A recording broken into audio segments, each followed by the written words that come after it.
Shalom. Welcome to Olive Tree Congregation. Welcome to our Passover demonstration. One of the things that is particular about Olive Tree is that for the time about 12, 15 years, I've taught that the Passover is not a congregational meeting, that the Passover Seder is not an evangelical or evangelistic outreach, and that the Passover, the Seder that we celebrate today, is a believers only celebration. And I've taught that for many years, and I've also taught that since we don't do congregational Passovers, I've taught all the men in our congregation to be able to do a Passover.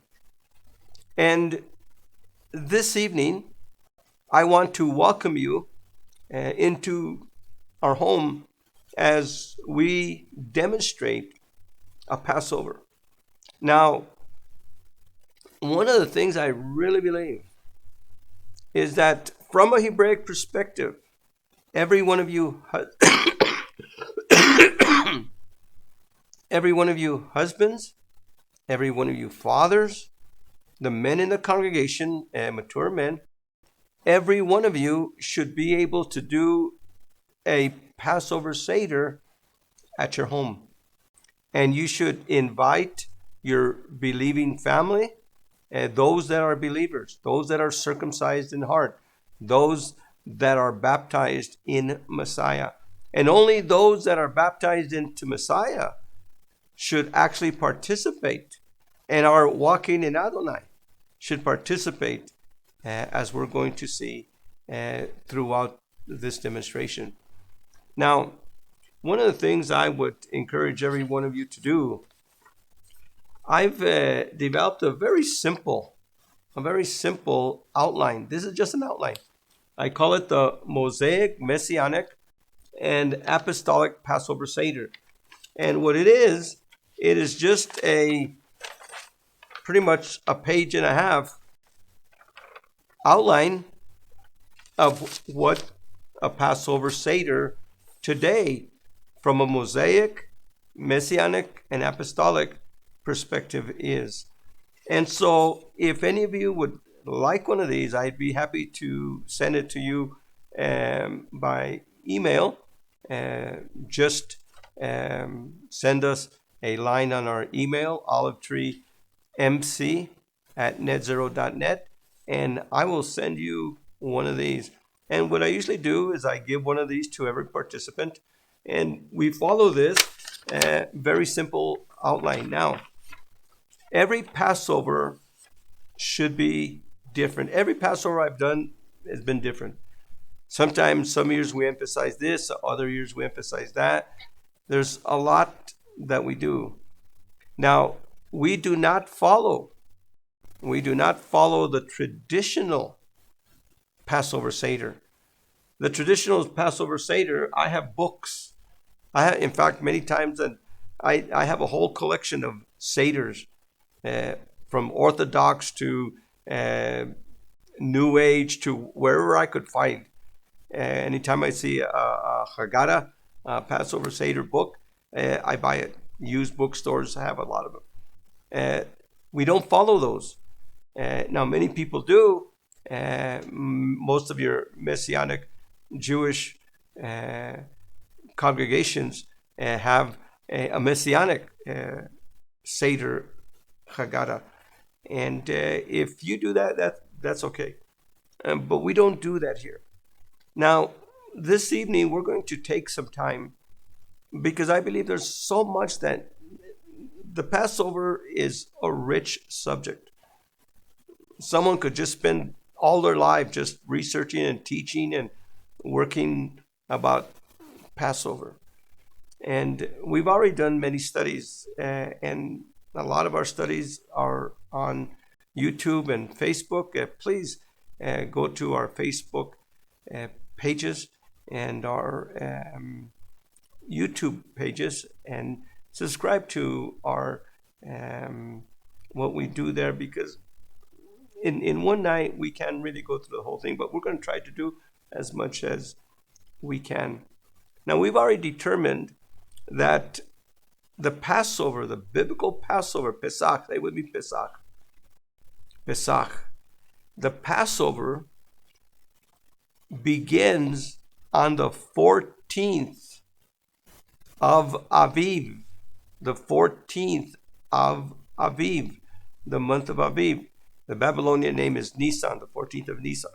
But the biblical name is Aviv, the month of spring, the month of when the barley springs up. And so we've already determined that as the sun goes down at the end of the 13th of Aviv and the beginning of the 14th of Aviv, the Passover is done. And because we've already determined that, and we've determined it because on the 14th of Aviv, it is 14 days from the Rosh Hashanah, the beginning of the biblical New Year. Now, when we come to Passover, we've already gotten everything ready. And there's all what you see at the table. We're going to explain everything.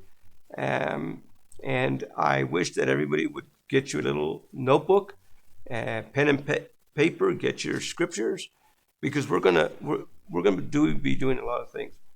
Okay, let's begin with the Passover. And let's begin, open up those of you that have your little book already, because many of you have already gotten one. The Passover Seder today, the Passover Seder today is in 3 parts. The biblical Passover is in 3 parts. Part number 1 is the Korban Pesach. Korban Pesach. Part number 2 is the Haggadah, the retelling of the story of the Passover. Part number 3 is the Messianic banquet. The Messianic banquet. The banquet of Messiah, the table of Messiah. So those are the 3 parts.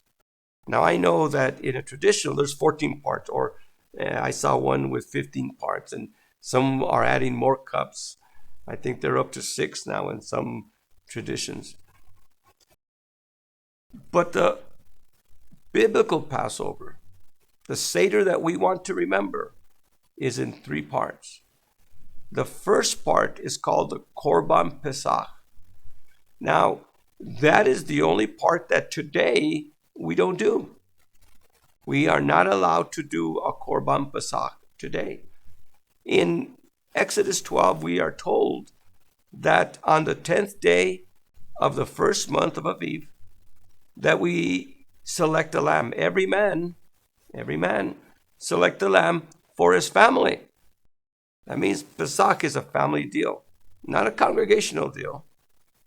It's not the Mass. It's not Holy Communion in a congregational setting with a priest, a minister, a pastor. In biblical times, the rabbis didn't do Passovers. The men did.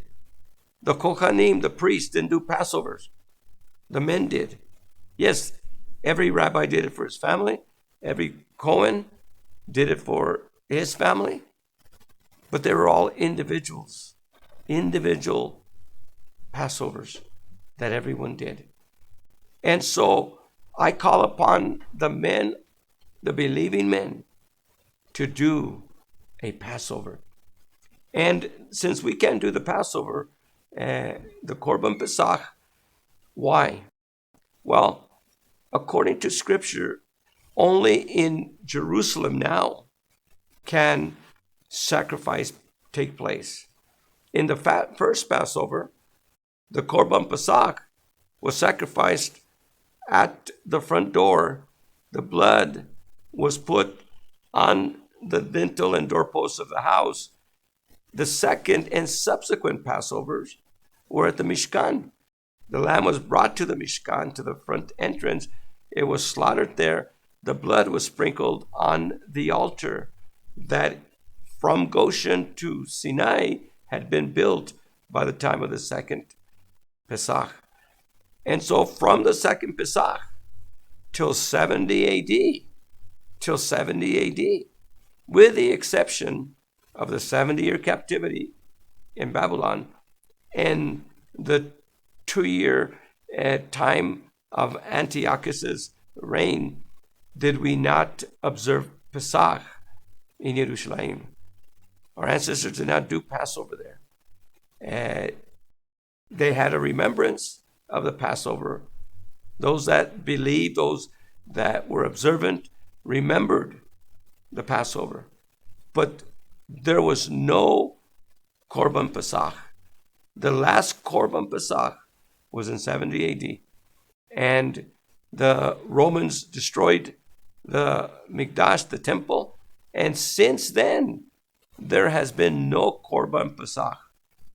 So the only thing that we don't do today as part of the Passover ritual, the Passover Seder, is the Korban Pesach.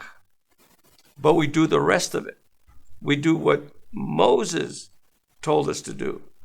And there in Moses, we are told what to do.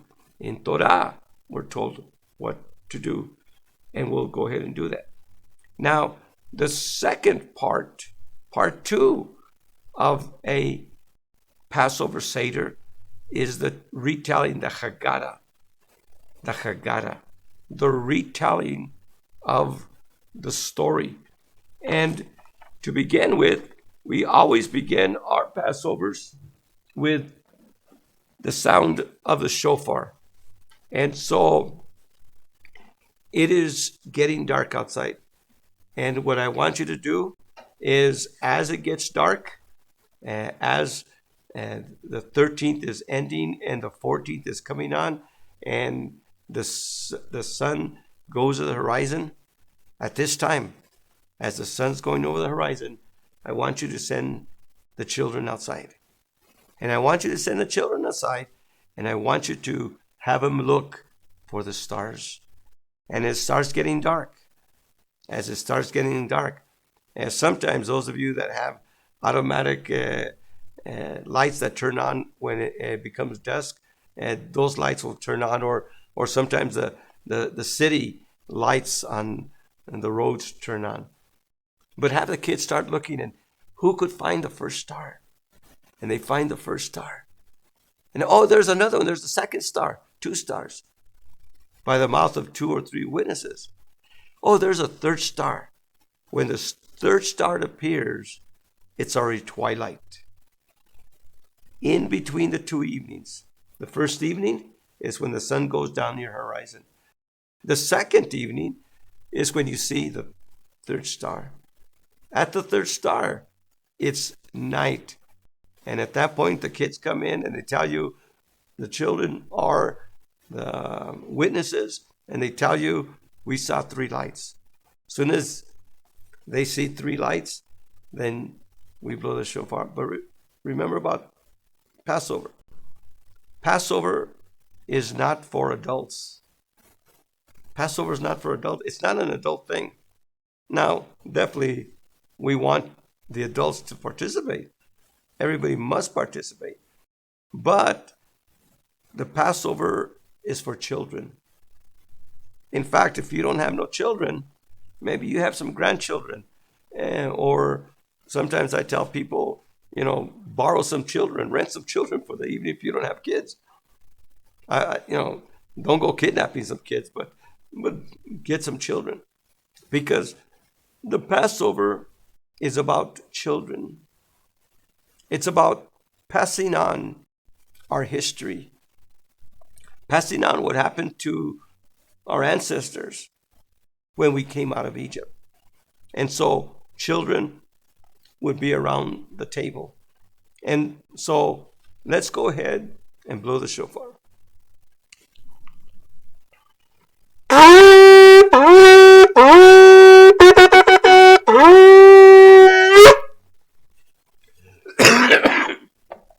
blow the shofar. And at this point, we usually have a welcome prayer in the name of Yeshua.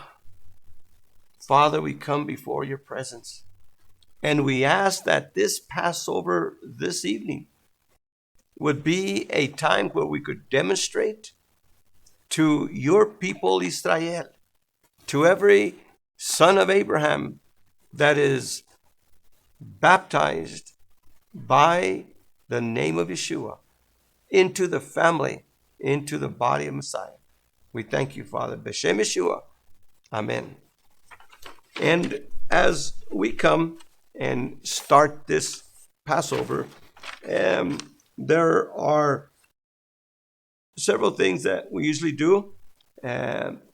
Candles, we usually have 2 candles. The mother of the house usually lights the candles. Again, she usually says a blessing, a little prayer. I have a little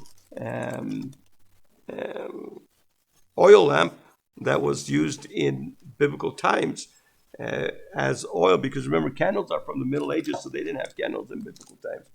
But the mother lights the candles and brings the light of Yeshua into the Passover. The next thing it says, the cup of sanctification. Now remember, this is an outline. You just follow the outline, and it tells you the cup of sanctification. Now, in biblical times, they didn't have 4 cups that they drank. The actual idea of 4 cups, and today people read from Exodus chapter 5, where it says there, I have remembered, verse 5, my covenant. Say to them, to the sons of Israel, I am Yahweh. I will free you from the burdens of the Egyptians. I will release you from slavery.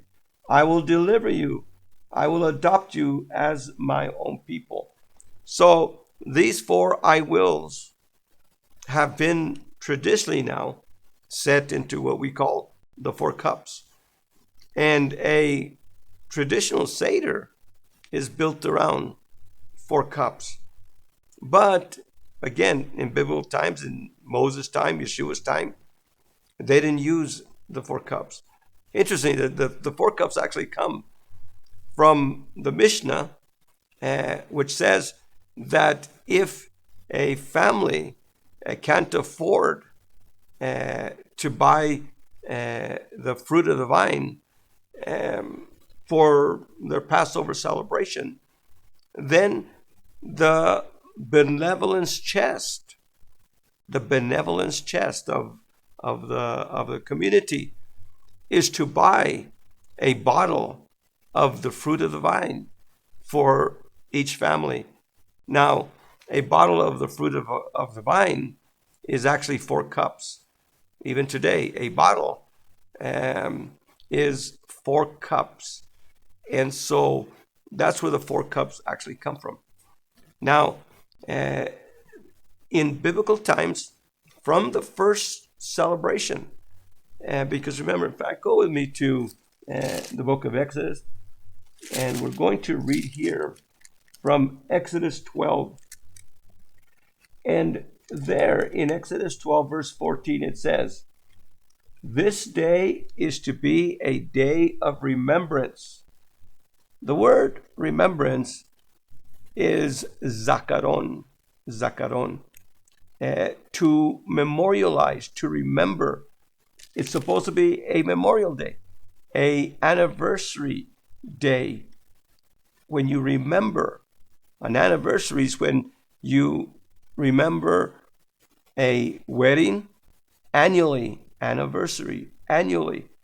And so it's a memorial of your marriage. And so that's what Pesach is. Pesach is a annual anniversary. And it says there, you must celebrate it as a feast. Now, when we talk about celebrating, we're talking about joy. And that's where the fruit of the vine comes in. The fruit of the vine is a symbol of joy.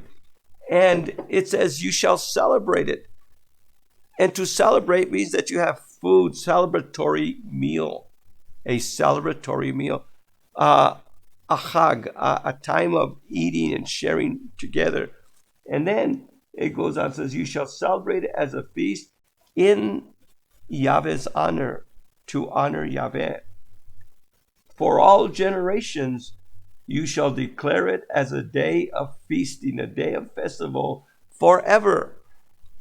So from Moses' time forever, the 14th of Aviv is an anniversary, an annual anniversary of what Yahweh did for us, of the redemption by the blood of the Lamb. It is a celebration. Now, the first Pesach wasn't too celebratory.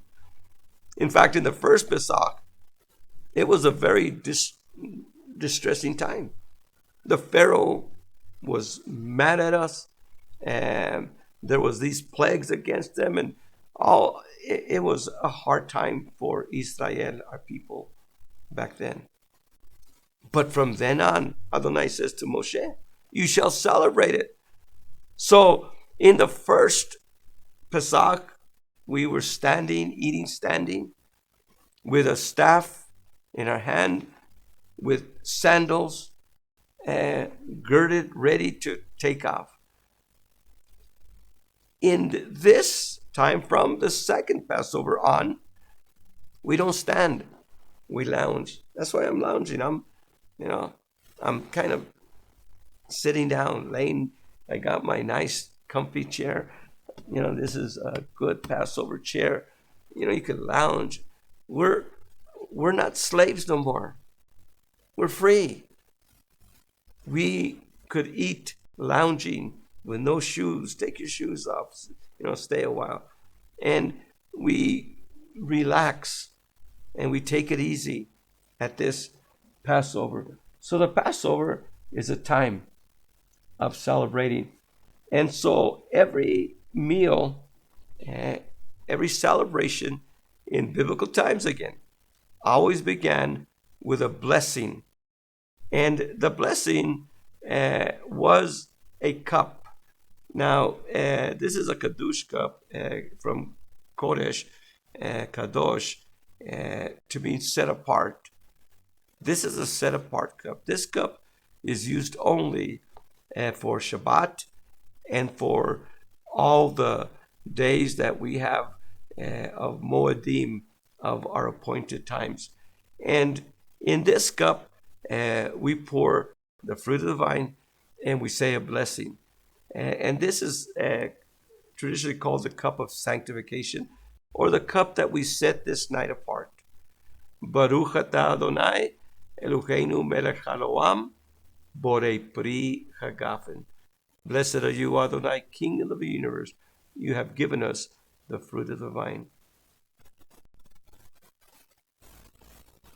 And then we would ask everyone to participate with their cup. Now, notice that I have a Passover plate over here in front of me. Now, I have set this table for 2 other participants. And in each plate, this is the Seder plate. In each Seder plate, I put a matzah bread, and I put unleavened, and I put an unleavened matzah bread, and then I put some bitter herbs, and I put a glass of water, and here is a cup of fruit of the vine. It is kerem grape juice from Israel, and each participant gets a cup of water, a little bottle of fruit of the vine, unleavened bread, and the bitter herb. So when we begin, I tell everybody, get you a cup and pour a fourth of this into your cup, so that when we take a sip, only a fourth is taken, because we're going to have 4 cups. 4 cups. So we're going to divide each little bottle into 4 sections. Now, so everyone gets their little plate. Here's one plate. Here's another plate. I have enough for 8 participants. Now, when you do Passover at your home, I'm going to ask you, don't do a big one either. If you have a family, it's only the family.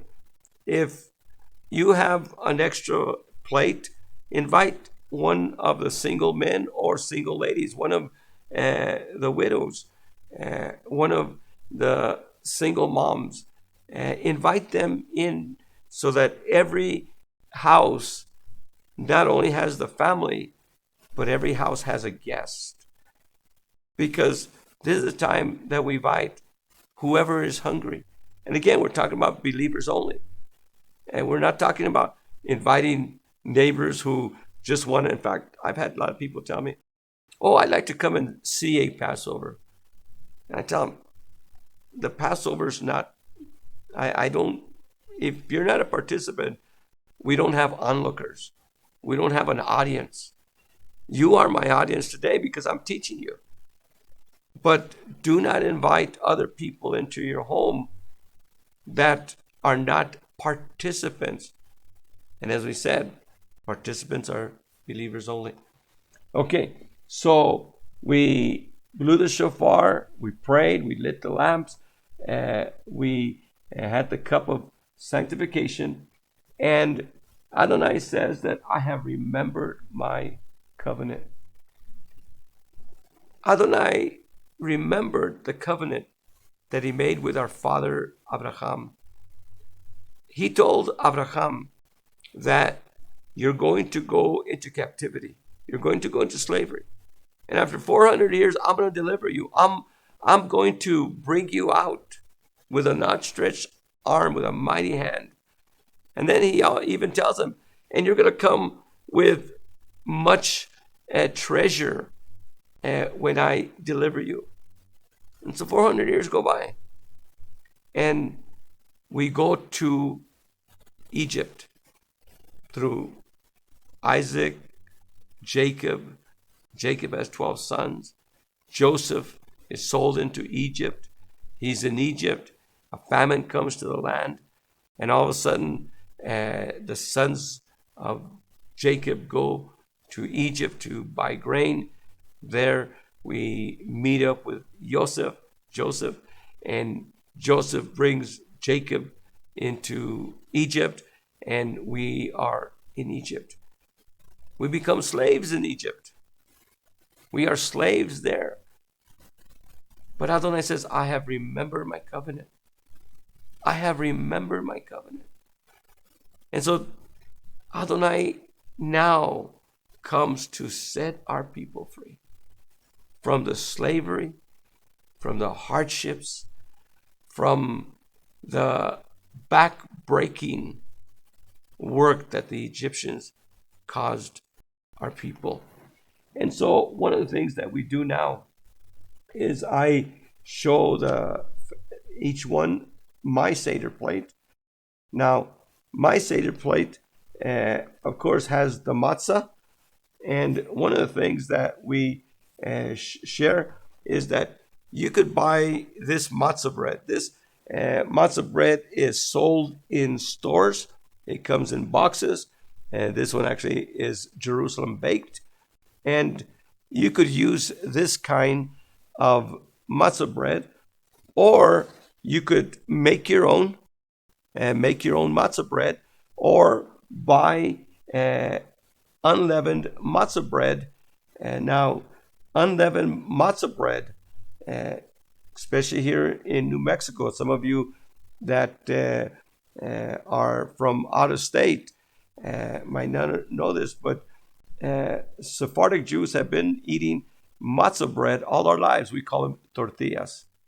This is a tortilla. This is a matzah bread. And so we grew up on matzah bread.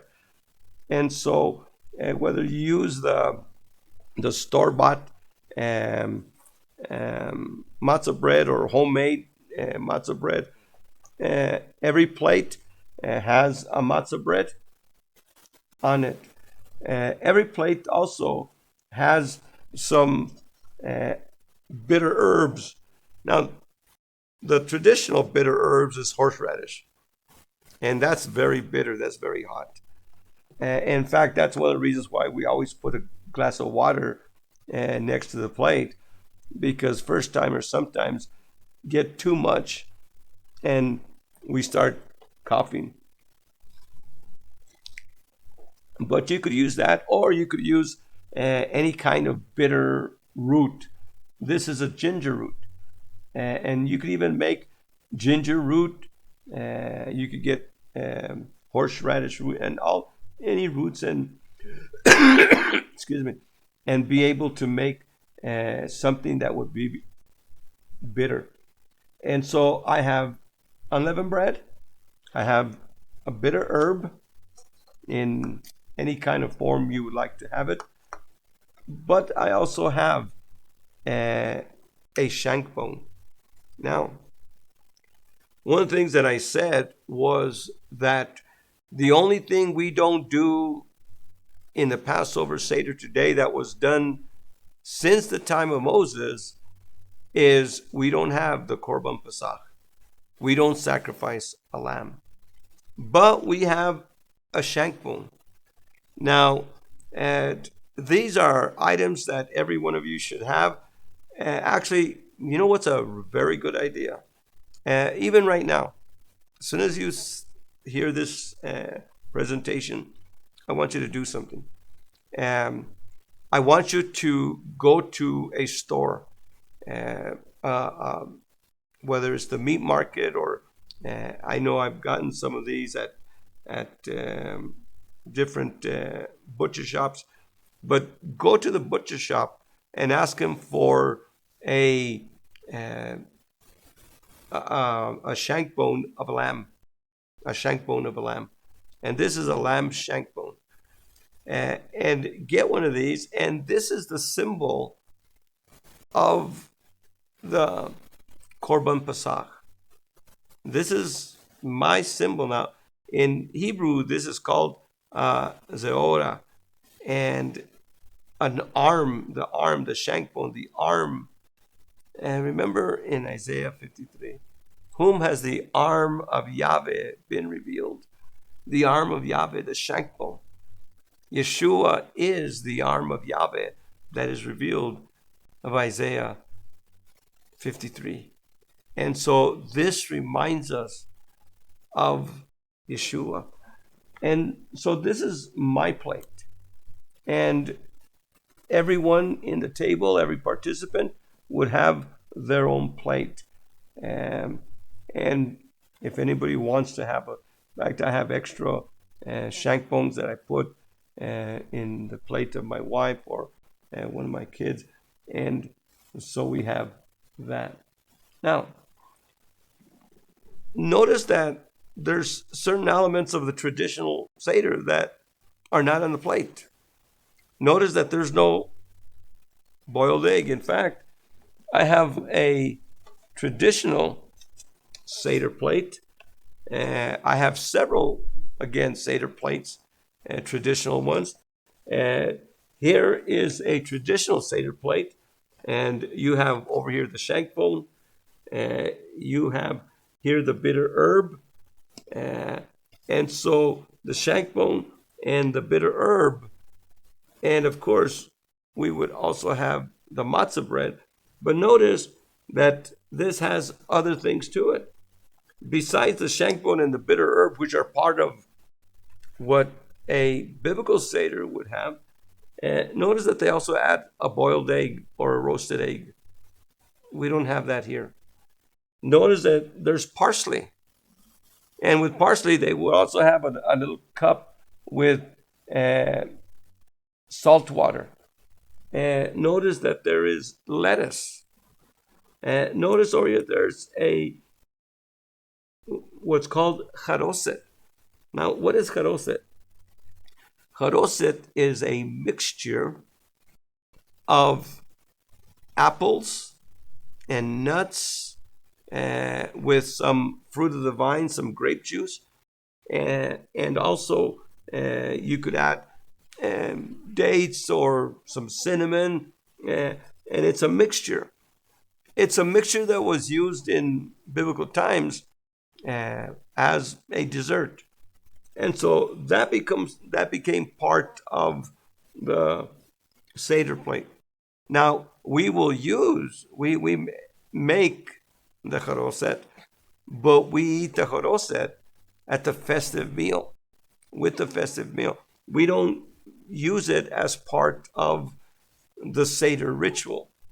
And so the egg and the parsley with salt water, the lettuce, the charoset, we don't have those in our plate. Again, many people use a traditional plate.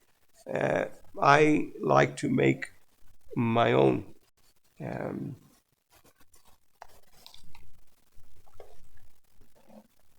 Now, the next part is really what the center of the Seder is. And in Hebrew,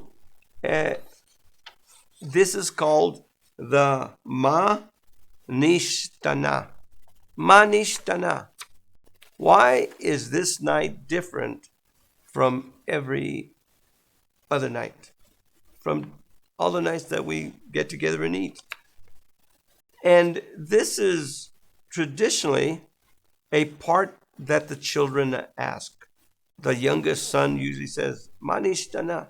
Why is this night? And again, there's 4 questions that are asked. Well, I have it very simple. When we come to the Manishtana, I ask you to go to Exodus 26:27. Exodus 12:26-27. So here on Exodus 12:26-27, it says there. In fact, let's begin with verse 24. You must keep these rules and this ordinance for all time. So these rules, these decrees, statutes, this protocol, this Seder, you shall keep this, it says, for all time, for you and your children. Notice that, for you and your children. And so, what does this ritual mean? What is this ritual about? And then it goes on to say, when you enter the land that Yahweh is giving you, as he promised, you must keep this ritual. You must keep this Seder, this order. The word Seder means order, a ritual, a way of doing things. You must keep this Seder. And when your children ask you, what does this Seder mean? Why are we having a Seder? Why are we doing this? You will tell them, it is the sacrifice, the Korban Pesach. It is the sacrifice of the Passover in honor of Yahweh, who passed over the houses of the sons of Israel in Egypt and struck Egypt, but spared our houses. And so here is where you teach your children about blood covenant. Here is where you teach your children what blood covenant and what sacrifice is all about.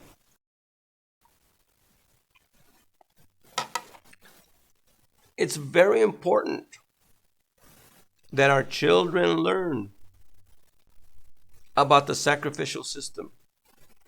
The sacrificial system of Israel is not a works righteousness religion. The sacrificial system of Israel is a grace system. Because in sacrifice, an innocent dies for the guilty. The whole sacrificial system of Israel is built on the innocent dies for the guilty. Began with Adonai and our father Adam. When Adonai sacrifices, excuse me, when Adonai sacrifices an innocent lamb so that the guilt and shame of Adam and Eve would be covered, and Adonai covered them with skins from the animal that he had just sacrificed. And when he does that, one of the things that we know is that the sacrificial system of grace really came up. The sacrificial system of grace was instituted. And of course, Abraham, Isaac, Jacob, they sacrificed unto Adonai.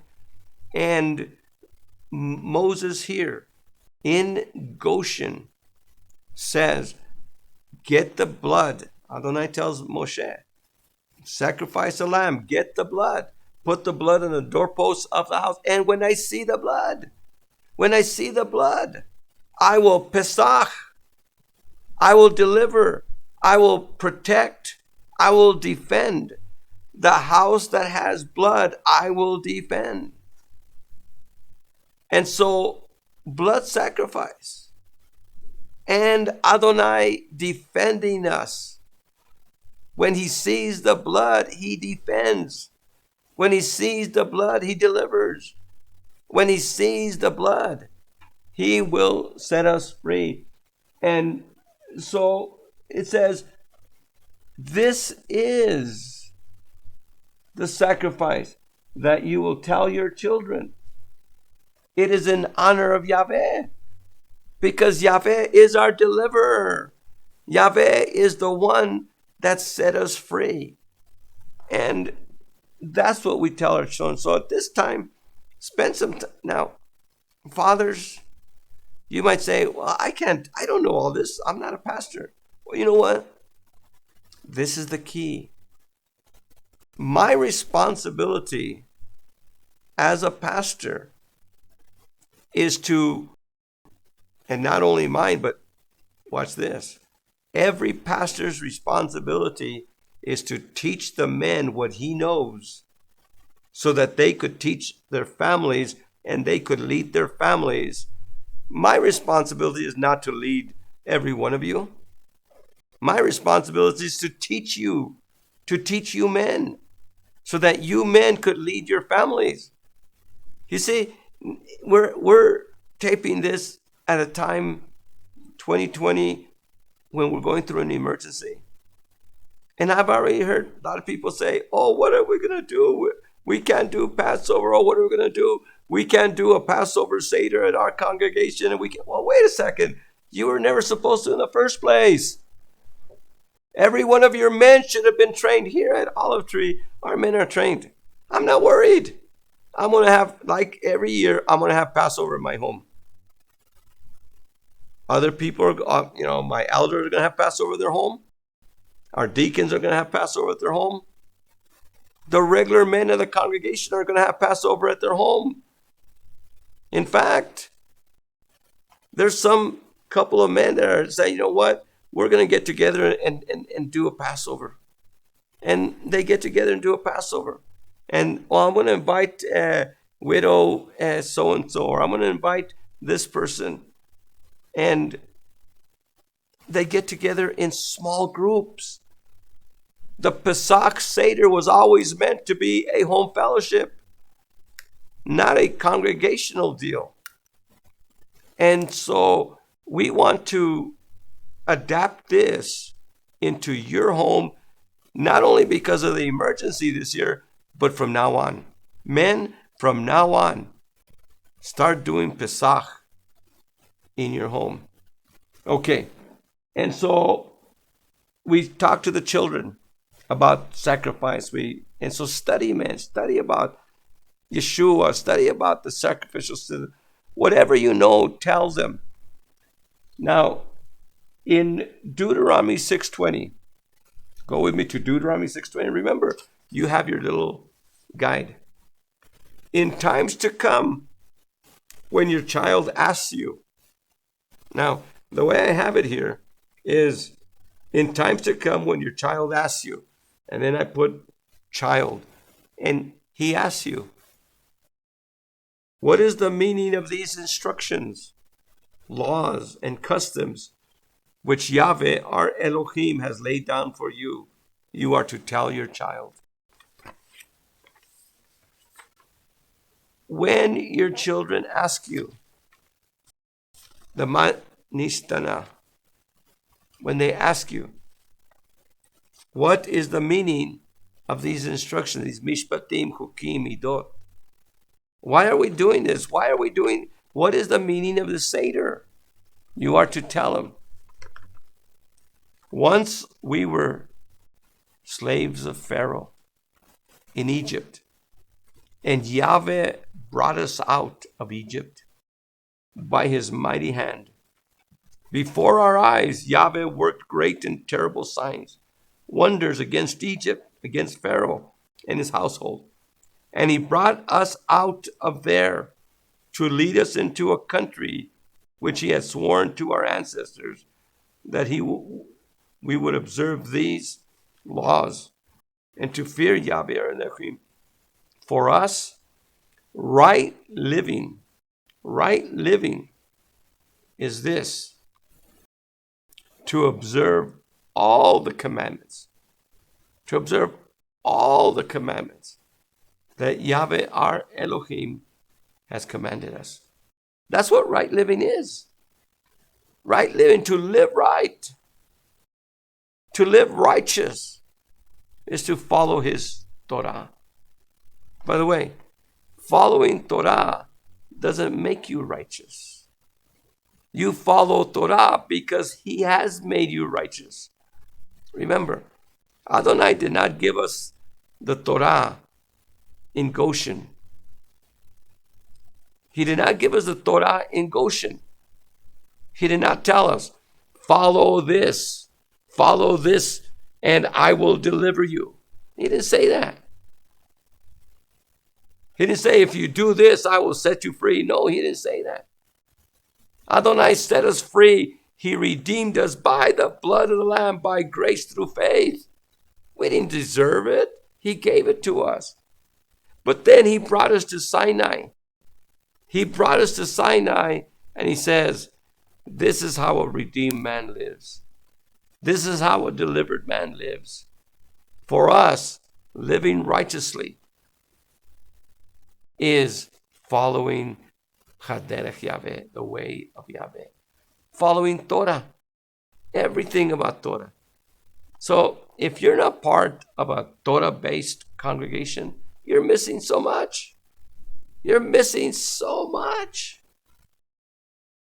Become part of a Torah-based congregation, and you will learn so much. And so we go on and talk to our kids. This is what happened. And as we continue this story, it's called the Magid. The Magid. The telling, to tell the story. And we usually read at this point from Exodus. We share the story of our redemption, and we tell that story. Now, what we do at this point is we get ready. We get ready of what Adonai did. And as we get ready for what Adonai did, we come and again go back to our Seder plate. And what I do is I explain what the Seder plate is. Now, one of the ritual items that we have, one of the items of the Seder that we have, is we have a little This is called the echad. Say with me, echad. An echad is a 3-in-1. Here is a purse. Many people call this the matzah tosh. Say with me, matzah tosh. It's a Yiddish word. It's a matzah bag. And notice that this matzah bag, matzah tosh, has 3 pockets. And these 3 pockets, we put 3 pieces of matzah bread in there. A matzah tosh. We call it the echad. Now, the word echad means a compound unity. The unity. We could call this the unity, the echad. It's 3-in-1. Now, I have one here where I have 3 pieces of matzah. 1, 2, 3. 3 pieces of matzah. Now, what I do is I get the middle matzah. The middle matzah bread. Now, why 3? We don't know. In fact, excuse me, in Judaism, they've wondered why 3 pieces of matzah. And the reason why there's 3 pieces of matzah, and many people say as well, we are Israel, we are the Leviim, and we are the Kohanim. Well, other people say, well, we have Abraham, we have Isaac, and we have Jacob. Well, whatever you want. But we get the middle matzah, and we say a blessing. Baruch atah Adonai Eloheinu melech haolam, chamotzi lechem min haaretz. Blessed are you, Adonai, King of the universe. You've given us bread from the earth. And we take the bread and we break it in half. This part of the bread, I'm going to put in a secondary bag. This secondary bag now, it's called the afikomen bag. The afikomen bag. And we get the afikomen bag and we put it away. We put the afikomen bag away. And what we do is we get the piece of matzah that is left, and I usually break it into small little pieces. And as I tell the story of our life in Egypt, as I tell the story of the hardness, the stripes of the Egyptians on our backs, as I tell the story, I tell the people it was hard. And I tell them, get some of your bitter herb. Get some of your bitter herb. And I tell them, get a piece of this bread. Now, this is unleavened bread. And it doesn't have the sweetness of sweet breads. No challah bread. In fact, during Pesach, we don't eat challah bread. That beautiful golden challah breads taste so good. This is more bland. And at this point, I talk about the Egyptians, the story of our captivity, of our slavery in Egypt. And then I ask everyone to get a piece of this matzah bread with the bitter herb and eat it.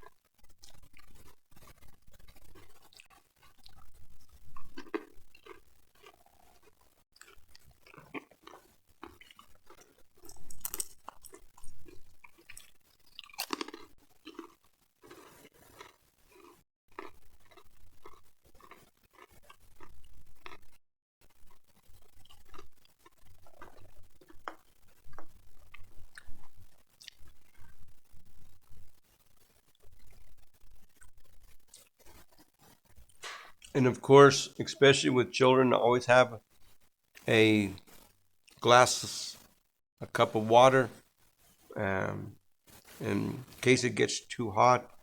Um, um, and I talk about the unleavened bread, and we're going to talk more about the unleavened bread as we go on.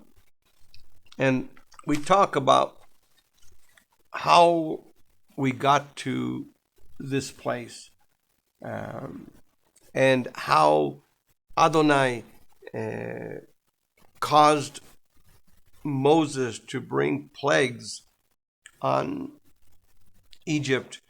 Um, and then we go and we even mention the plagues. We mention the plagues. And the plagues were blood, frogs, gnats, swarms, cattle disease, boils, hail, locusts, darkness. And the 10th plague was the death of the firstborn. The death of the firstborn.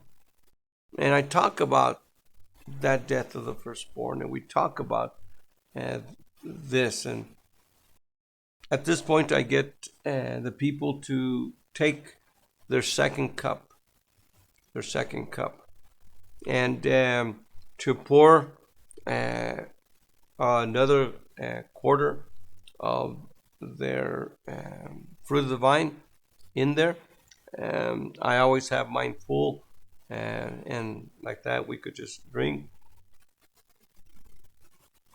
And we take a sip of that, and this part of the ritual is over. And so we will not use any more of these. The people have used their bread and their unleavened bread and their bitter herbs, and we take those plates away. And so those plates are taken out of the table. I still leave mine here because we're still going to use mine. And then at this point, after we've drank from the second cup, then we have a festive meal. Now, you could have anything you want to for the festive meal, because remember, it's a festive meal. And at this time, you relax, and they bring you a festive meal. And I brought my festive meal here. This is my supper tonight. And at this point, we usually have lamb. Now, we don't sacrifice a lamb. Now, some of you that come from an Ashkenazi tradition will not have lamb. But those of you that come from a Sephardic tradition, we have lamb. And we usually slaughter a lamb. Again, not sacrifice a lamb. This is not a korban. This is a Haggadah. This is just a festive offering lamb. Or you could have chicken, or you could have roast beef. Some people do a vegetarian. Some people have goulash. And so at this time, you could bring in other drinks, coffee, tea, and have a festive meal. I have lamb stew with a little papitas and a little green chili. And at this time, as we're eating, people around the table are talking. Sometimes they ask you a question. Oh, and what about this part? And what about this? And so they ask me questions, and I tell them questions. They'll ask you questions, and you could talk, you could share. Yeshua at this time, as they were eating, gave a discourse, John chapter 14, 15, 16. Happened probably around this time when they were talking together. And that part, the second part, and this festive meal ends the second part. That is not the supper, that's the ritual. This is the supper. And they had supper. Not only did they have the Passover ritual, but they had the supper. Now, in the Passover ritual, when Yeshua was talking about the Haggadah, that's when he gave them a piece of the lamb that they had sacrificed, the Pesach lamb. Remember, in Yeshua's table, we don't do this today, but in Yeshua's table, they had a lamb. They had a lamb. And they actually partook of the lamb. They partook of the unleavened bread. They partook of the bitter herb. They partook of all three of them. Today, we only partake of two of them. We partook of the unleavened bread and we partook of the bitter herb. We do not partake of the lamb. But while they were eating a supper, as they were eating together, Yeshua talked to them. Yeshua discoursed about them. And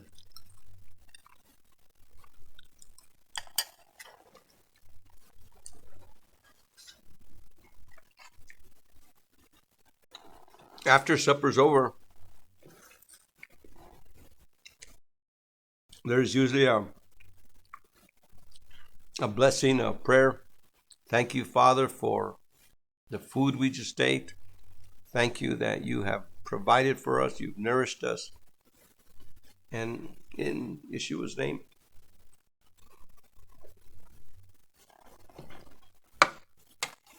And so, in biblical times, they sang right here a hymn after the festive meal. They sang a hymn, and Yeshua's disciples in normal times would have finished the Passover and people would go home. But the last Passover, what has been termed the Last Supper. Now, the term Last Supper is not in Scripture. The Last Supper, the last Passover that Yeshua did with his disciples, he did something different. Yeshua does something that had never been done before. Now, always remember this. Deuteronomy tells us not to add or subtract from Scripture. You will not add or subtract from the Torah. We cannot add or subtract. But always remember this. Adonai himself and Yeshua, the Son, both have the authority to add and subtract. And so, from the first Pesach in Goshen to the second Pesach in Sinai and subsequent Pesach, Adonai added and took away things. The first Pesach was with blood on the doorpost. The second Pesach, Adonai changed that. Adonai said, now the blood is on the altar. On the second Pesach, if for some reason on the 14th of Aviv, you can't participate because you're unclean, in that case, they had done a tahada for someone. Then on the second month, you could do what I call a makeup Pesach. So Adonai has done this. He could do that. He has the authority. He is the master. And so what Yeshua did on his last Passover, the supper was finished. But instead of going to their houses or doing something else, Yeshua does something different. Yeshua now takes the cup and he takes what today we call the afikomen. Now remember, In the time of Yeshua, the Jews did not do an afikomen. The word afikomen is a Greek word that means he shall come. He shall come. Now, what's interesting is that in a traditional Seder at the time of Yeshua, they actually had a real lamb, and they used unleavened bread and bitter herb. And they went through the Magid, like what Moses told them. They celebrated. They had a celebratory meal. And that was it. After the celebratory meal, the Passover was finished. But Yeshua does something different. He takes some of the bread that was there, and he takes of that bread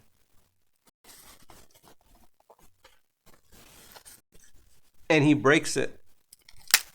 Now remember, this is after supper, after the celebratory meal. Yeshua takes that bread. Now, the last thing that you did, and to this day, in a traditional Seder, the last thing you do is you taste of the bread and the final cup. This is the last morsel, the last taste that you have. Well, wait a second.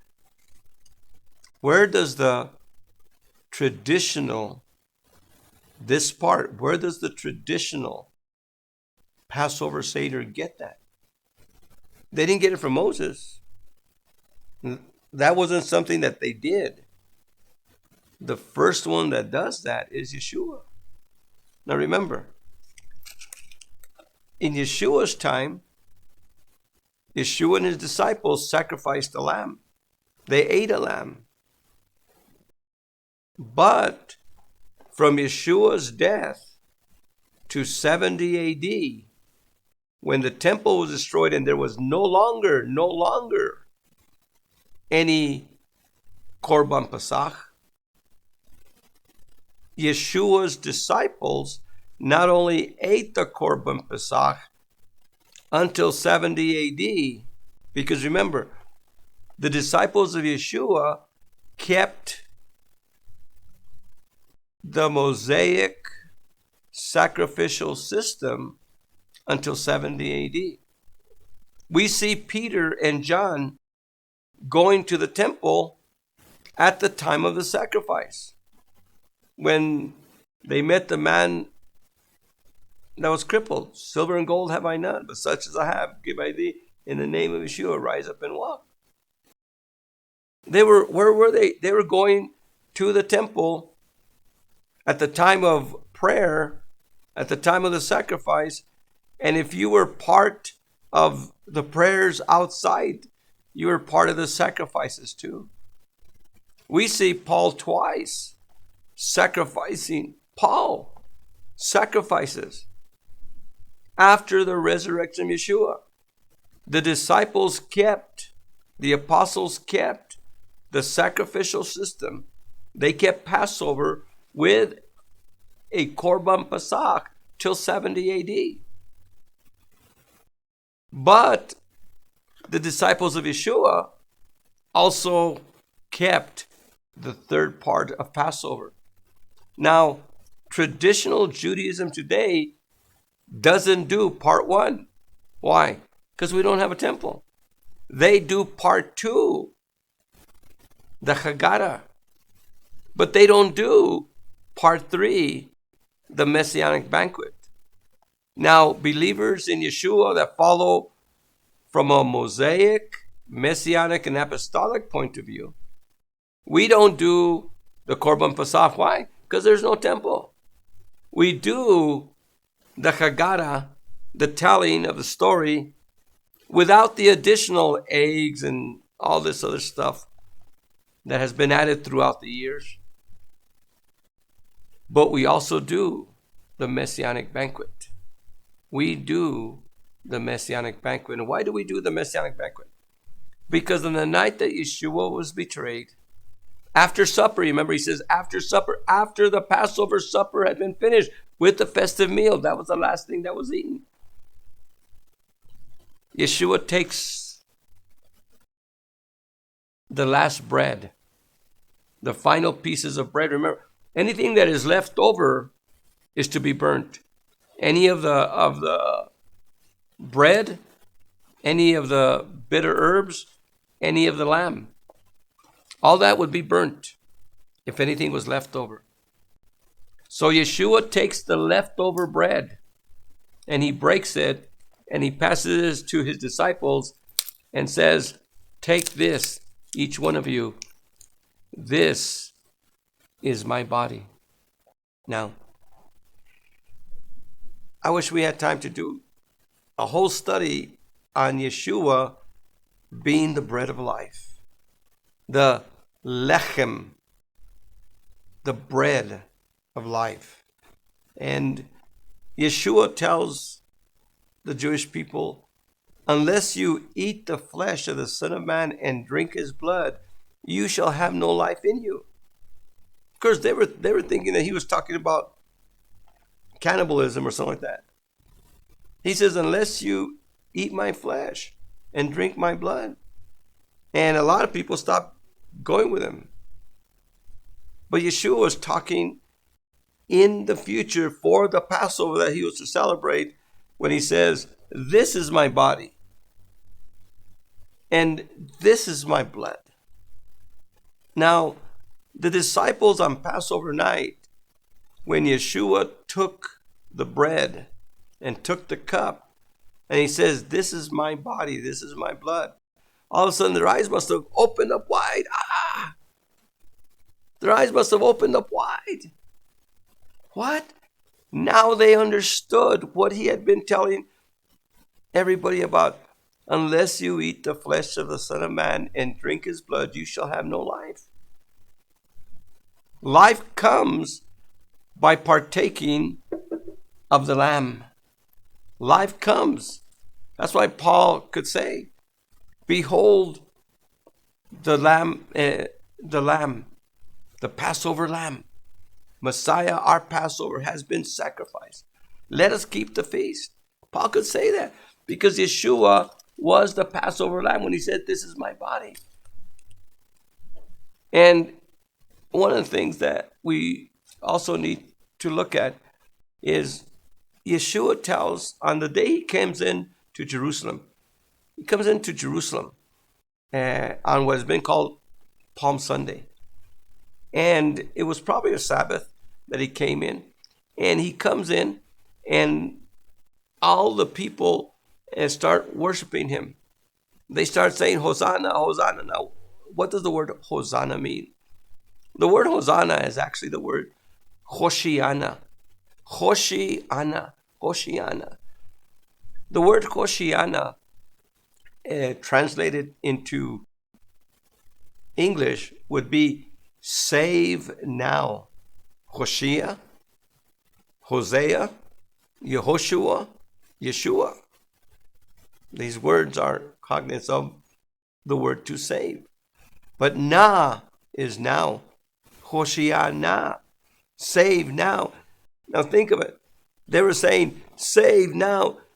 The Jews of Jerusalem, when they saw Yeshua coming down the downward slope of the Mount of Olives, when they saw that, they got into Messianic mode. They got into Sukkot mode. And they started getting palm branches thinking that the kingdom, because the kingdom of Elohim comes for Sukkot. The millennial kingdom is going, the Sukkot is a symbol of the millennial kingdom. And they got into kingdom mode. They thought that the Messiah was going to come and bring in the kingdom of David. So they started waving the palm branches of Sukkot, and they started saying, save now, save now, save now. They started getting their talits and putting them on the floor, on the roadway for the king to come into Jerusalem. And Yeshua, as the Pharisees and the scribes are saying, Yeshua, check your disciples, stop them. He said, even if I stop him, the stones would cry out, Hoshiana, Hoshiana, save now, save now. But behold, he tells them, you will see Jerusalem surrounded by the enemy. They will raise fortifications all around it. They will hem excuse me. They will hem you in on every side. Dash your babies to the rocks. All because you did not recognize your opportunity when Elohim offered it. And so Yeshua predicts there that Jerusalem is going to be destroyed, that the temple is going to be destroyed. Not one stone is going to be left standing in another. Because you did not recognize your opportunity when Adonai offered it. Now, when Yeshua comes into Jerusalem that day, it was 170,880 days from the time that the message goes out to restore Jerusalem. From Nehemiah chapter 2, all of a sudden we see Yeshua coming into Jerusalem on the very day he was supposed to come. And so when Yeshua comes into Jerusalem that day, Israel should have been waiting for him. Only a handful of people were waiting for him. But they accepted him. Now think of this. He was accepted as the Jewish Messiah on that day when he comes in. That was the day the Messiah was supposed to come in. Now, Daniel's prophecy there in 24-25 says the Messiah is going to be cut off. He's going to be killed, but not for himself. The city and sanctuary will be destroyed. So Yeshua and Daniel both predict the destruction of the temple. Now, with the destruction of the temple, we don't have no Korban Pesach. In 70 AD, according to the prophetic word of Daniel, the temple was destroyed by a prince who came, Titus. By Yeshua's prediction, the temple was destroyed, not one stone left standing in another. And since then, we've had no Korban Pesach. So watch what Yeshua does. Yeshua, at his Pesach, he has a Pesach. Yeshua takes bread. He doesn't take from the Korban Pesach. He doesn't take a piece of lamb and says, this is my body. No, he takes a piece of bread. And the bread, he says, this is my body, which is given for you. Take this, and they break and they all take a piece. Now, the bread is a symbol of Yeshua. Yeshua institutes a third part to the two-part Passover. The two-part Passover was a Korban Pesach sacrificed at the temple, brought home, roasted, eaten, while the Haggadah is being told, with bitter herbs and unleavened bread. That's it.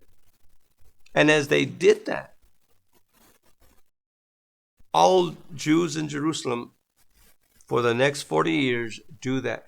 The believers in Jerusalem now add a third part. Because Yeshua says, after supper, as often as you do this to remember me by. Now, when is how often? How often is once a year. How often doesn't mean anytime you want to. He already set that up. Many people say, oh, you could have, in fact, today,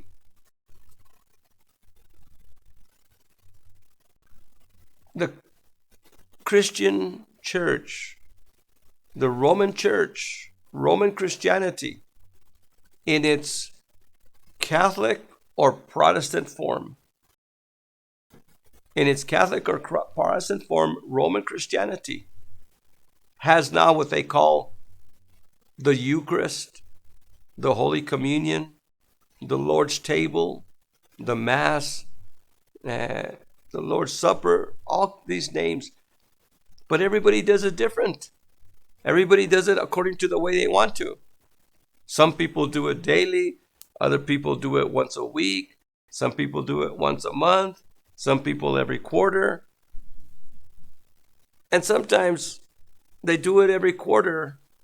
And then someone raises, we're not doing Holy Communion enough. Let's change it. So they take a vote. The board of directors, the elders, the board of deacons or whatever runs the church. They have and they talk and a vote, and they change it. We're going to do it once a month. And then a year later, 5 years later, some other person says, you know what?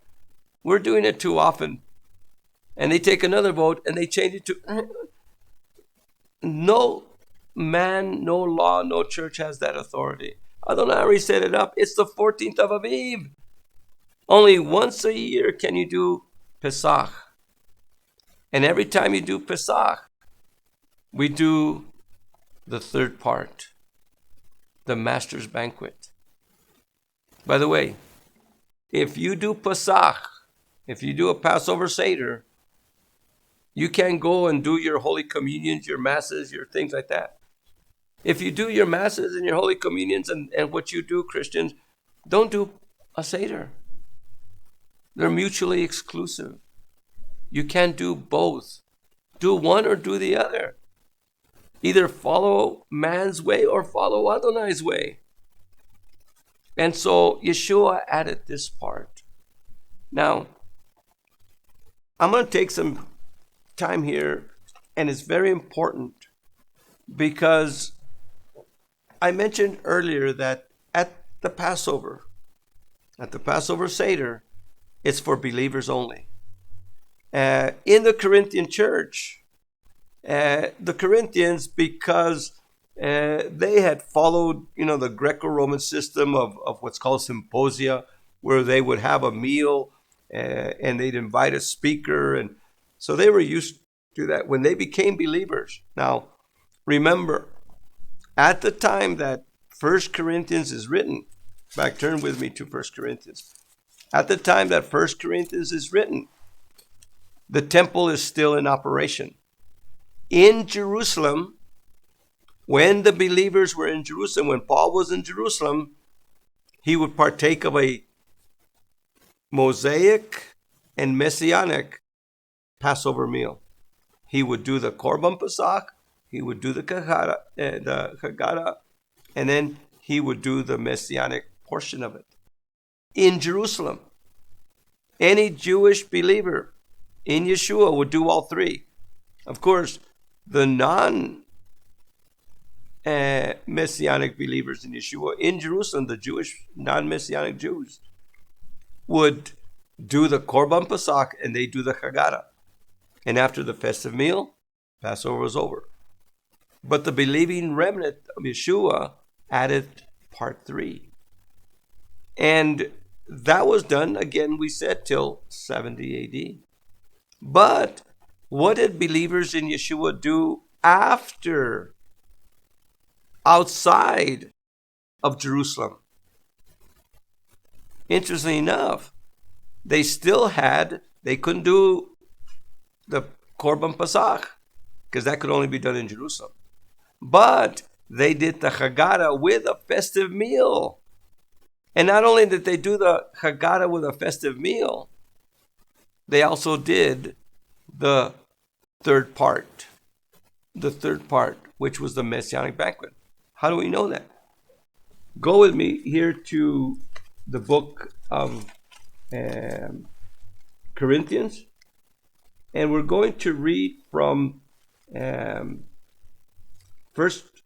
Corinthians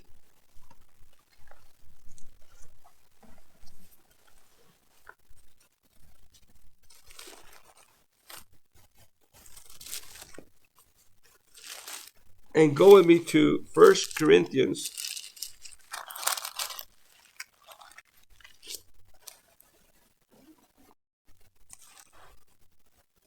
chapter 14, chapter 11, 1 Corinthians chapter 11, verse 17. Now that I am in the subject of instructions, I cannot say that you have done well in holding your meetings. And so the Corinthians, and remember what we're talking about, first century believers out there in the empire. Every city and all these little areas had little meetings made up of this house, of that house. Remember, they didn't have churches. They didn't have buildings. They met in homes. And so every home had a little meeting, and the believers in that home. And for Pesach, for doing the Passover Seder in the empire outside of Jerusalem, they were holding their meetings. In the first place, I hear that when you come together, there are separate groups among you. And I have to believe it. The point is, when you hold these meetings, it is not the supper of the master that you are eating. And so what they were doing is they were having Pesach, they were having a Seder. But Paul says, you're not really doing that. Why weren't they doing it? That's what they were doing. But for all intents and purposes, it wasn't that. Why? Because they were getting drunk. They were overeating. They made the Passover Seder with the third part, what we call the Master's Banquet or the Messianic banquet. They made it because, remember, it's a festive meal. And in a festive meal, yes, you have the fruit of the vine. And yes, you have foods. And so they were overeating. And can you imagine here, you have a kehila, a meeting in a home, and you have this little group and that little group in that home, the way we do it here at Olive Tree. We don't all meet here. We meet in different homes for Pesach. And can you imagine one of our homes or a couple of our homes where all of a sudden I get the news, what? Brother John had a Passover Seder in his home, and they had, they got drunk, and oh man, you should see. And I was invited there, and everybody ate in front of me, and I couldn't eat of the festive meal, and people came to Paul and told him, hey, the Corinthians they've gotten out of hand. He said, you guys aren't really doing what you were told to do. And then he tells them that they should not do that. When you come to Passover, you don't come to overeat. You don't come to get drunk. If you want to overeat, you could eat, go eat all you want to at home. If you want to get drunk at home, get drunk at home. That's up between you and Adonai. But not here. Not here. Passover is a holy time. It's a time of communion with Yeshua. It's a time of communion with Moses. It's a time of communion with Adonai, how he saved us from Egypt. It's a time of communion Yeshua now takes with him. And then watch what he says. Paul goes on when he's getting mad at the Corinthians.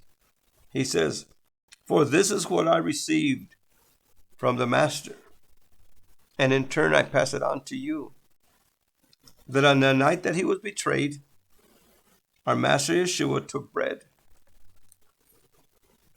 He took bread.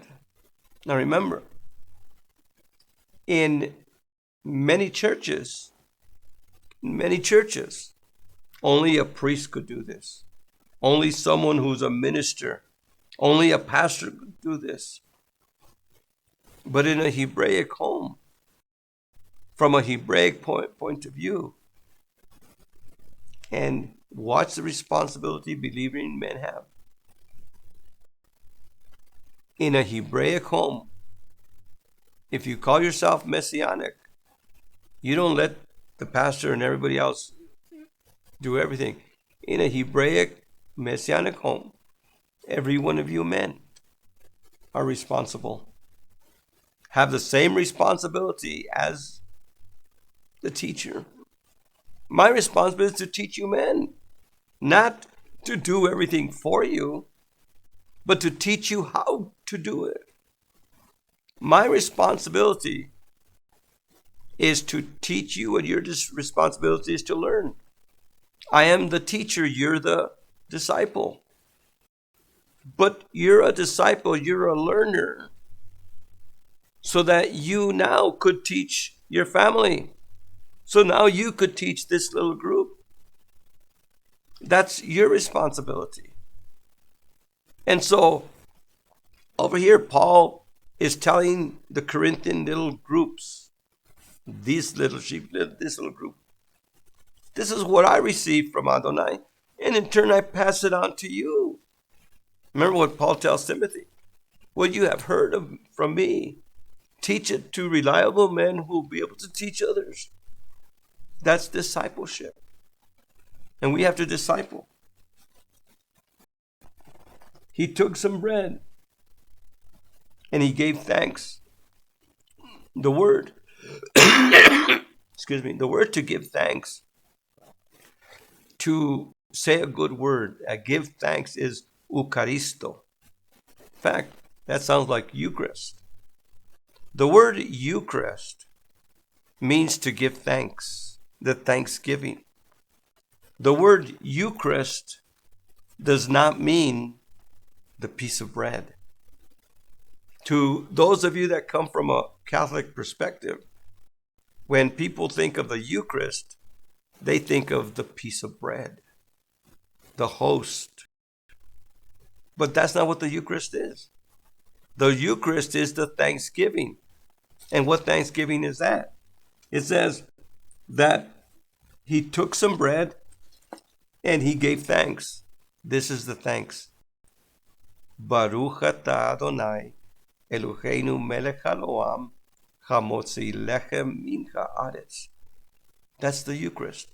Blessed are you, Adonai, King of the universe. You've given us bread from the earth. That's the Eucharist. The Eucharist is the thanksgiving, what is thanked to Adonai. By the way, in both Catholicism and Protestantism, at least in its higher form of Protestantism, most evangelicals and non-denominations have never even studied all this. But most of them say those exact words. Blessed are you, Adonai, King of the universe. You've given us bread from the earth. That's the blessing.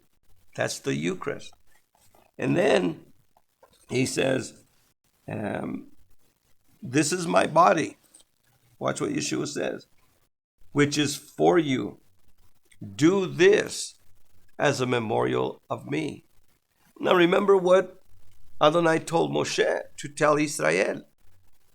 You shall take unleavened bread and bitter herbs, and you shall eat them with the lamb as a memorial. Every time you do this, we remember what Adonai did for us by getting us out of Egypt. So the Passover memorial, Yeshua now, because he is the Passover lamb now. Remember what Yochanan said. Behold the Lamb of Elohim who takes away the sin of the world. So when Yeshua says, this is my body, then he is, in a sense, making himself as the lamb by using bread. Now, it's important, as we said, that he used bread instead of lamb, because the temple would be destroyed and there would be no more lambs. And lamb could only be done in Jerusalem. But bread, as a reminder of Yeshua, could be done everywhere. We're talking about Corinth. So in Corinth, they were still doing a Seder without the Korban Pesach. But they were still doing it with the bread. And they were still having the festive, they were doing the Seder because they were having a festive meal. And then it says, in the same way, he took the cup. Again, we're talking about after supper. And he says, this cup is the Brit Chadashah, the new covenant. Remember, Jeremiah 31:31. Behold, the days are coming when I will make a Brit Chadashah, a renewed covenant. Not like the one I made with Judah and Israel when I took them out the hand of Egypt. No, this is the covenant I will make with them in those days. I will plant my Torah in their hearts. I will forgive their sins. So the Brit Chadashah is about forgiving our sins, and the Brit Chadashah is about putting the Torah in our hearts, which he does through the Holy Spirit. And he takes the cup until, he says, whenever you drink it as a memorial of me. Now in the first Pesach, we didn't have a cup, because in the first Pesach, it wasn't a celebration. The second and subsequent Pesachs were celebrations, and so we have a cup. And then whoever does this, do it as a memorial of me, until the master comes back, until the master comes. And that's where we actually talk about the afikomen. This is the afikomen bread. Remember, at the beginning, we broke it and we put it away. And at the end, now, Yeshua takes the bread and says, this is me. In a sense, the Messiah has come. And Paul says, until Messiah comes, until the Master comes. He says, every time. Now, every time is what? Adonai's time. And when is Adonai's time? Once a year. Every time does not mean according to your schedule, according to this religion, that group. Every time you do this, and there's only one time in Scripture when you can do this, and that's the 14th of Aviv. The 14th of Aviv. Every time you eat this bread and drink this cup, you are proclaiming his death. So, eating and drinking this cup is about proclaiming the death of Yeshua. And so anyone, now here's the warning. Here's why I am really, really concerned about the Passover Seders that many of you are having. Because you are not discerning who could come and who could not come. Watch what it says. And so anyone who eats the bread, anyone who eats this bread or drinks the cup of the Master in an unworthy manner will be behaving unworthily towards the body and the blood of the Master. Whoever eats this bread or drinks this cup in an unworthy manner. Paul just rebuked the Corinthians. In other words, they were getting drunk. They were having a symposia. This is not a symposia. This is not one of their drunken banquets that they had with a vomitorium and all that kind of stuff that the Greco-Roman people had. This is a set-apart meal. This has to do with the body and blood of our Master Yeshua. He says, anyone who takes unworthily in an unworthy manner.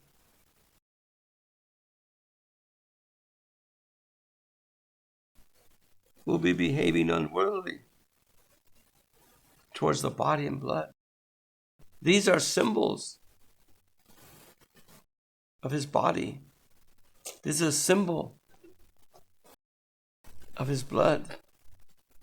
And we'll go to 1 Corinthians in a while, but watch what it says. Everyone who is here is to recollect himself before eating and drinking the cup. So one of the things that I do before we have the communion part, the koinonia part, and remember, before we have the communion, the koinonia, with the body and the blood, with the bread and the wine, before we do that, I always warn the people, right now, let's have a time of prayer. Let's have a time of repentance. Nobody should have been invited here that should not be here. But I always do, because sometimes somebody says, oh, I'm walking right with Adonai.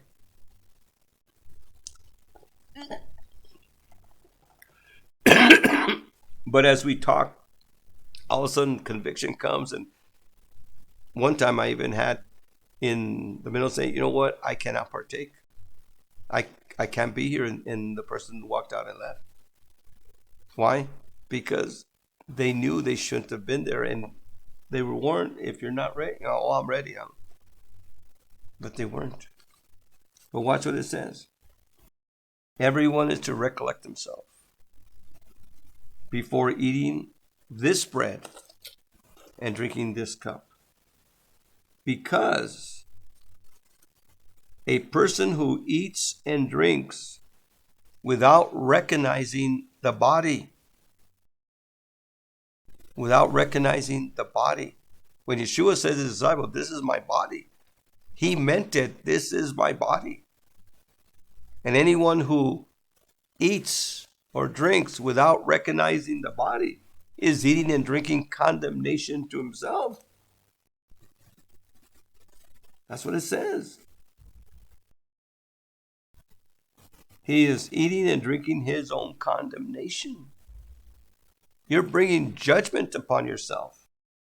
In fact, that is why many of you are weak and ill, and some have died. Think of it. There are believers who have eaten and drank of this cup flippantly. Not, they could be in sin, walking in sin. They could be doing this and that, walking in all kinds of different things. And then you eat and drink, and you could actually get sick. You could get weak. You could even die. This we would call a sin unto death. Anyone who partakes of the bread or the cup, and you're not walking right with Adonai, you could die. You could get sick. You could get weak. Adonai will do that. And so I always give this warning. If you're going to partake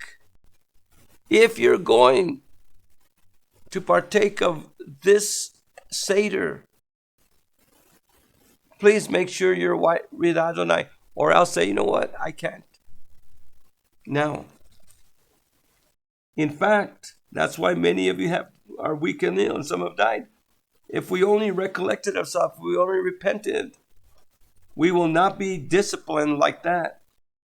But when the Master does discipline us like that, it is to correct us and stop us from being condemned with the world. To sum up, my brothers, when you meet for the meal, the Seder, If anyone is hungry, eat at home. And so at this point, what we do is we pass the bread around and we get a separate cup. And this is the third cup. And we say, lift up your third cup. And we lift up the third cup. And again, Baruch atah Adonai Eloheinu melech haolam, borei pri hagafen. Baruch atah Adonai Eloheinu melech haolam, hamotzi lechem min haaretz. And after those warnings, we go ahead and we partake. And we partake. And at this point, we are just about to close. I say some closing things. And we do the last part of it and the conclusion. We talk about the cup of Elijah. Elijah was supposed to come for Pesach, and we talk about him. And then we do a final fourth cup, the cup of praise. Again, another blessing. We drink of the fourth cup, and which is the final part of your little bottle of the fruit of the vine. And we all say Lashana Chatova, have a good year, next year, and we'll say next year in Jerusalem. And we sing and do, greetings and things like that. And the Passover's over. And now, there's a lot of things we missed. There's a lot of things that are still there. Please keep, we're going to be teaching. I'm going to be teaching on Facebook, adding more parts to it. One of the things that I really want to look at is what I call the mystery of the afikomen. I'm actually going to have a Facebook teaching on the mystery of the afikomen by itself. So keep listening to Facebook this coming week. And you'll learn so much more of the Passover. I want to thank you for being with us tonight. I also want to remind you that we're going through these difficult times. Please come to our websites, olivetreefellowship.com, and TorahUnleashed.org, and hit the donate button and donate. Throw us a donation there so that we could get through this difficult time, as every congregation out, businesses, restaurants are having a hard time. And just remember, this plague that is affecting us right now, it's going to be gone. It's going to be gone. But Paul tells us all things work together for the good for them that love Adonai, for them that are called according to his purposes. And in the body believing community, remember, this is not the apocalypse. This is not the end of the world. The world's not going to end. But Adonai is going to use this to get us deeper into his word. And now, as you have Passover in your home, any of you could do Passover. You don't have to do it exactly. Follow this little guide. This is just a little guide. You could add and take away to this, because as long as you do what Adonai says through Moses, through Yeshua, and through the apostles, as long as you do what they say, that's all we have to do. I want to thank you. Yeverechecha Yahweh ba'ish merecha, Ayir Yahweh panav elecha vichunecha, Asa Yahweh panav elecha, vayasem lecha. Shalom. May Yahweh bless you and keep you. May Yahweh make his face shine upon you, be gracious unto you. May Yahweh lift up the light of his countenance upon you and give you his peace. Shalom, shalom. Have a good day. Shalom, shalom. Welcome to Olive Tree Fellowship and Torah Unleashed Ministries. Thank you for joining us on our channel. If you have enjoyed this teaching and would like to see more, please like and subscribe to our YouTube channel. Don't forget to click the notification bell so that you can be notified when we have new videos. If you would like to support Olive Tree Fellowship and Torah Unleashed Ministries, please visit us at olivetreefellowship.com or TorahUnleashed.org. We thank you for your past support and hope to continue with you. Shalom, shalom. Have a good day.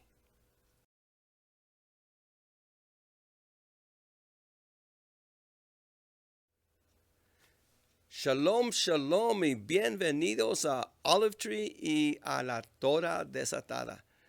Les doy gracias a ustedes y a Adonai por su apoyo que nos han dado aquí. Y si quieren continuar a hacer una donación, pueden ir aquí en TorahUnleashed.org o en olivetreefellowship.com y ahí pueden dar una donación. Su apoyo, su ayuda es importante en estos días. Shalom, shalom.